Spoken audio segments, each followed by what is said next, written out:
Située dans les locaux de l'EPTV, cette salle renferme près de 200 000 heures d'archives. Certaines d'entre elles datent même de 1957. Un patrimoine audiovisuel considérable qui fait depuis 2016 l'objet d'une numérisation accélérée afin de le préserver. En l'espace de 3 ans, plus de 8000 programmes, soit près de 12 000 heures, ont été digitalisés par le Centre de numérisation de la télévision, créé à l'effet de sauvegarder ces archives audiovisuelles menacées de disparition à cause de la dégradation de leur support ou l'obsolescence des formats devenus incompatibles avec les nouvelles machines.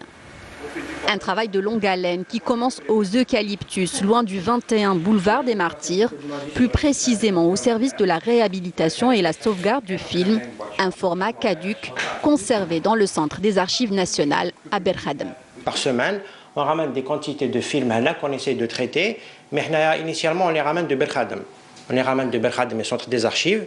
C'est là où on a presque la totalité du stock de tout le patrimoine national.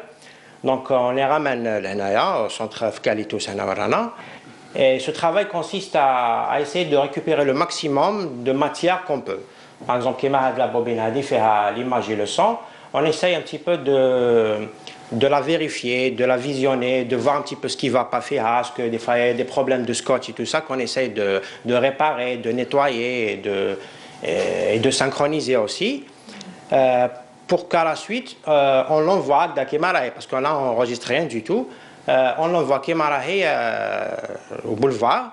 C'est là où on fait ce qu'on appelle l'enregistrement en format numérique. La restauration du film n'est pas une mince affaire. Parfois, la pellicule est si détériorée à cause des mauvaises conditions de stockage qu'elle ne peut être réhabilitée. Le syndrome du vinaigre, c'est un champignon en fait qui attaque surtout l'image. Il la détériore, ça dégage même d'ailleurs, d'où son nom, le syndrome du vinaigre, dégage une odeur de vinaigre carrément. Et ça détériore vraiment le film, surtout quand il n'est pas vraiment bien stocké dans des conditions adéquates et tout ça.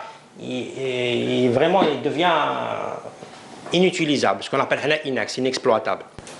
La restauration d'un film peut prendre de 1 à 30 jours selon son degré de dégradation et nécessite parfois l'utilisation de substances chimiques dangereuses telles que le tétrachlorure.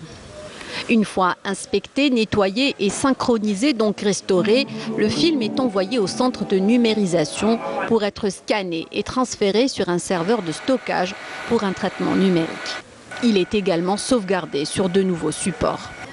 Un travail de titan qui implique encore de nombreuses années de numérisation et plus de main-d'œuvre qualifiée pour préserver le fonds d'archives audiovisuelles qui représente la mémoire collective.